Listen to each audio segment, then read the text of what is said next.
Cette 9e réunion du groupe de travail continental de la zone de libre-échange vise à confectionner et à harmoniser la documentation devant servir d'outils de base de travail aux décideurs. Elle devra coordonner les actions entre la Commission de l'Union africaine et les communautés économiques régionales et veiller à ce que les négociations soient menées dans les délais.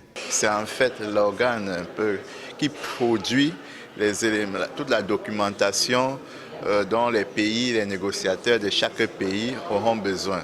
Alors, pour la zone de libre-échange continentale, l'idée, grosso modo, c'est de faire de tout le continent un seul marché, n'est-ce pas? Un vaste marché, un seul, pour permettre aux opérateurs économiques d'abord de réaliser, de concrétiser les opportunités qui sont à leur portée demain, avant d'éventuellement d'aller sur les marchés internationaux où la compétition généralement est plus... La séance de travail de ce matin visait à adopter l'ordre du jour des 10 travaux qui s'articulent sur 15 points qui permettront de faire la lumière et l'état d'avancement de la mise en œuvre des décisions des groupes de travail antérieurs.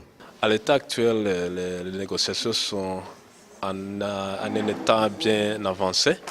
On prévoit conclure les négociations à la fin de cette année.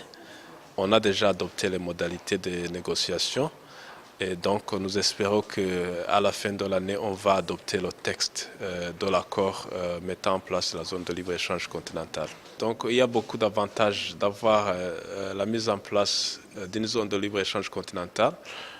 D'abord avec la libre circulation des marchandises, c'est-à-dire que les économies des différents États africains, nous en avons 55 économies, donc vont progresser rapidement.